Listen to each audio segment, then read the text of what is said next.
ঝাল তো দিল্লি অব্দি পৌঁছাতে হবে। আরো জোরে জয় বাংলা, জয় বাংলা। আমার লোকসভা নির্বাচনে আমি একই জায়গায় জগন্নাথপুরের এই নতুন রাস্তার মোড়, আমি এখানেই আমাদের কর্মসূচি শেষ করেছিলাম এবং আপনাদের কাছে আমি অনুরোধ করেছিলাম যে ডায়মন্ড হারবারের যে কটা আমাদের বিধানসভা আসন রয়েছে ফলটা যেন 1 নম্বর হয়। আপনারা আমার আশা প্রত্যাশা ছাড়িয়ে 1,68,000-এর ব্যবধানে আমাকে এখান থেকে জিতিয়েছিলেন। আমি এই মাটির কাছে চিরকৃতজ্ঞ, চিরঋণী। আমি যতদিন বাঁচব ফলতার প্রত্যেকটা বাসিন্দার কাছে, সে যে কোনো অঞ্চলে, যে কোনো বাড়িতে, যে কোনো পাড়ায় তারা যেভাবে আমাদেরকে আশীর্বাদ করেছেন, ভালোবেসেছেন, আমি আজীবন তাদের প্রত্যেকের কাছে কৃতজ্ঞ থাকব। আমার রাজনৈতিক পরিচিতি বা মানুষের কাছে যাওয়া সব কিছু এই ডায়মন্ড হারবার লোকসভাকে কেন্দ্র করে। আমি 2014 সালে যখন প্রথমবার প্রার্থী হই, আমি ফলতার গ্রামে গ্রামে গিয়ে হেঁটে প্রচার করেছিলাম। আমি রাস্তাঘাটের যে দুর্দশা আমি দেখেছিলাম। গ্রামে প্রচার করতে 2014 সালে তখন যিনি ব্লকের সভাপতি ছিলেন তিনি ছিলেন, আর আগের যে বিধায়ক ছিলেন তিনি প্রয়াত, আজ আর আমাদের মধ্যে নেই। তারা দুজন ছিলেন। আমি হেঁটে হেঁটে প্রচার করেছিলাম 2014 সালে। আমি তখনই মানুষকে কথা দিয়েছিলাম যে রাস্তাঘাট আগামী দিন আমার যতটুকু সামর্থ্য রয়েছে, জলের যে সমস্যা রয়েছে আমি সমাধান করব। 2014 সাল থেকে গ্রামে গ্রামে রাস্তা তৈরি হওয়ার কাজ শুরু হয়েছে। প্রায় প্রত্যেকটা গ্রামীণ রাস্তা যেখানে যা খবর আমরা পেয়েছি সঙ্গে সঙ্গে তৎক্ষণাৎ তৈরি করে দিয়েছি। কোনো গ্রামীণ রাস্তা বাকি নেই। জলের সমস্যা ছিল।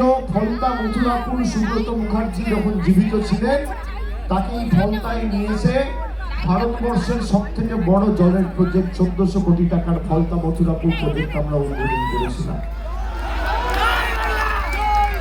60%, 70% বাড়িতে জল যাচ্ছে, কিছু বাড়িতে এখনো জল পৌঁছাচ্ছে না। এর যত দ্রুত সমাধান আমি করব, আমি কথা দিয়ে যাচ্ছি, আমি লেগে আছি, এক মুহূর্ত ছাড়ছি না, আপনারা চিন্তা করবেন। আগামীকাল প্রচারের শেষ দিন, 29 তারিখ ভোট। প্রথম দফায় ভোট হয়ে গেছে। অনেকভাবে চেষ্টা করেছে মানুষের ভোটাধিকার কেড়ে নেওয়া, যদিও ফলতায় পারেনি। তার কারণ আমি স্যালুট জানাই আমাদের টিমকে, যেভাবে এসআইআর এ কাজ করেছে, কয়েকজন ফলতা থেকে নাম বাদ দিতে পারেনি। তরুণ যুবক যেভাবে আমাদের প্রত্যেকটা জায়গায় আলাদা করে ভোট রক্ষা শিবির করে মানুষকে সহায়তা করা, বাড়ি বাড়ি গিয়ে ইনিউমারেশন ফর্ম ফিল আপ করানো, যে কায়দায় করেছে, আমি মনে করি এসআইআর এর মডেল যে কিভাবে ইলেকশন কমিশনকে লেজে গোবরে করতে হয়, একমাত্র ফলতা সেটা দেখাতে পেরেছে।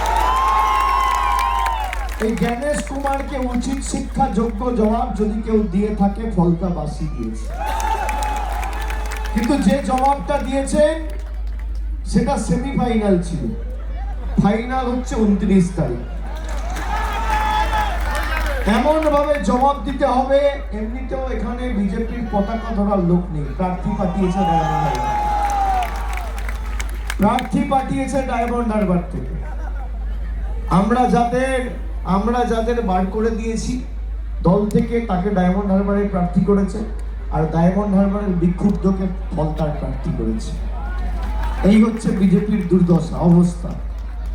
ফলতার যে 15টা অঞ্চল আছে, ব্লকের 13টা, ডায়মন্ড হারবার 2 নম্বর ব্লকের কলাতলাহাট, ভাদুরা, এই 15টা অঞ্চল জুড়ে আগামী 5 বছর এবার জাহাঙ্গীরকে দল প্রার্থী করেছে, আমার দীর্ঘদিনের সহকর্মী। আমি 2014 জেতার পর আমি 16 সালে জাহাঙ্গীরকে দায়িত্ব দিই সংগঠনে। 16 থেকে প্রায় 10 বছর ঢেলেও সংগঠন সাজিয়েছে। মানুষের বিপদে আপদে নিজের সামর্থ্য অনুযায়ী গেছে। আমি আপনাদের বলবো, জাহাঙ্গীরকে 1 ভোট হলেও আমার থেকে বেশি ভোটে জেতান।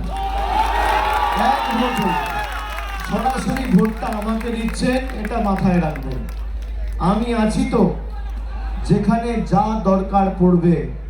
উন্নয়নের নিরিখে ডায়মন্ড হারবারকে 1 করেছি, এবার ডায়মন্ড হারবারের মধ্যেও ফলতাকে 1 করব কথা দিয়ে। আগামী 5 বছরের আমাদের লক্ষ্য। গত 12 বছরে প্রায় 6200 কোটি টাকার কাজ এই ডায়মন্ড হারবার লোকসভা কেন্দ্রের বিস্তীর্ণ এলাকা জুড়ে হয়েছে।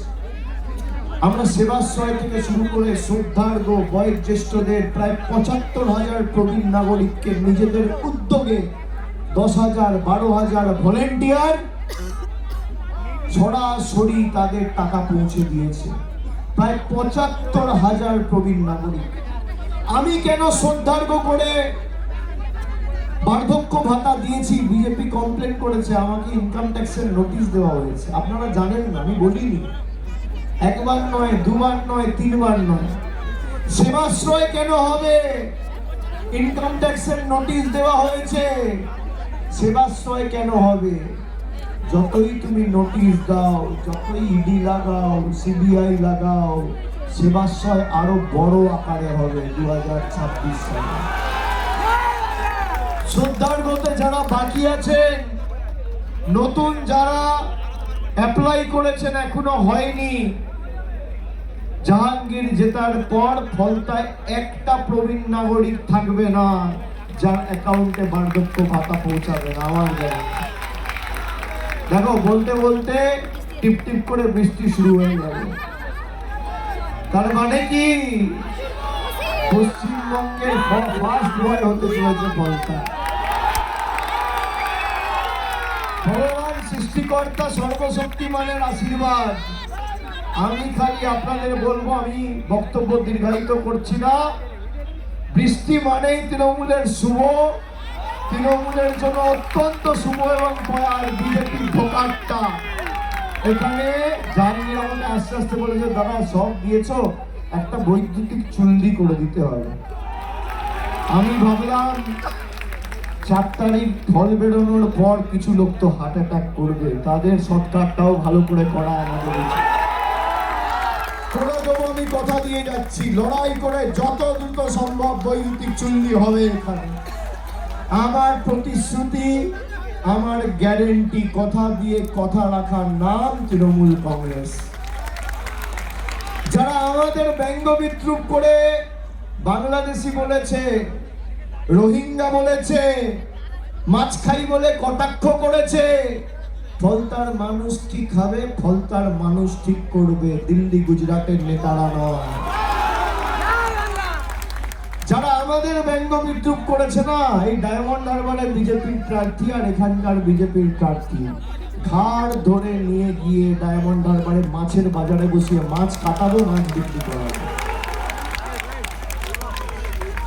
আপনারা দেখেছেন এখানে ইলেকশন কমিশন জ্ঞানেশ কুমারের লোক, জেনারেল অবজারভার, লুকিয়ে লুকিয়ে মগরাহাটের প্রার্থীর সাথে বৈঠক করেছে সাগরিকা হোটেলে, কি করে বিজেপিকে বাড়তি সুযোগ করে দেওয়া যায়। আর ভেবেছে কেউ জানতে পারবে না। আরে মিটিং করছো ডায়মন্ড হারবারে, অভিষেক ব্যানার্জির কাছে খবর আসবে না তা তো হয় না। এখানে মাটিতে, ঘাটিতে, জেটিতে, লতায়, পাতায়, আকাশে, বাতাসে আমি রয়েছি। তুমি যাবে কোথায়? যাবে কোথায়? আর আমাদের সৌজন্যতা আমাদের দুর্বলতা নয়। এই যে পুরুষোত্তম দাস যে মিটিং করেছে, আমি মিডিয়ার সামনে চ্যালেঞ্জ করলাম, ঘাড় ধরে যদি সুপ্রিম কোর্টে নিয়ে গিয়ে তোমার ব্যবস্থা না করতে পারি, আমার নাম অভিষেক বন্দ্যোপাধ্যায়। তোমার পিতৃদেব জ্ঞানেশ কুমারকেও নিয়ে যাব, তোমাকেও নিয়ে যাব। অমিত শাহ এসে আমাকে বলছে সাংবাদিক বৈঠক করে, অভিষেক हमको গালি দিয়া, আমি কারোর বিরুদ্ধে গালি দিইনি, কাউকে কোনোদিন একটা এতটুকু অপশব্দ আমার 15 বছরের রাজনৈতিক জীবনে ব্যবহার করিনি। তিনি এসে বলছেন तृणमूल के सब घुस जाओ अंदर, नहीं तो उल्टा करके सीधा कर दिया जाएगा। কে বলছে? গুজরাটের গুন্ডা। বেটা, আমার জন্মভূমি, আমার মাটি, আমার জায়গা, আমি জন্মেছি, পড়াশোনা করেছি, থেকেছি, বড় হয়েছি, তুমি আমার মাটিতে এসে আমাকে চমকাবে? আমি খালি বলেছি যদি সৎ সাহস থাকে 4 তারিখ অমিত শাহ বাংলায় থাকবেন বেলা 12টার পর দেখা হবে। বেলা 12টার পর দেখা হবে। প্রথম দফায় সেঞ্চুরি হয়ে গেছে, এখন তো ডবল সেঞ্চুরি। আর দক্ষিণ 24 পরগনা বারবার 1 নম্বরে থাকে, এবারও 1 নম্বর। আর বাংলায় ফলতা এবার 1 নম্বর থাকবে তো? সবাই ঐক্যবদ্ধ থাকবেন তো? আমি বক্তব্য দীর্ঘায়িত করছি না। আমি 4 তারিখ ফল বেরোনোর পর যত শীঘ্রই সম্ভব আবার আপনাদের সাথে মিলিত হতে আসব, উৎসবের আনন্দ ভাগ করে নিতে আসব। বৃষ্টি শুরু হয়েছে, আপনাদের সকলকে সুস্থ থাকতে হবে। আগামী 5-7 দিন এখনো বাকি আছে। আর ভোটের পরে স্ট্রং রুম একদম ভালো করে পাহারা দিয়ে যে কটা 2 নম্বরই ছাইপাস এদিক ওদিক ছিটিয়ে পড়ে আছে একদম ঝেঁটিয়ে বিদায় দিয়ে বলো হরি হরি বল, বইটা বলে বিদায় দিতে হবে। সকলে ভালো থাকবেন, সুস্থ থাকবেন। জয় হিন্দ, বন্দে মাতরম, জয় বাংলা।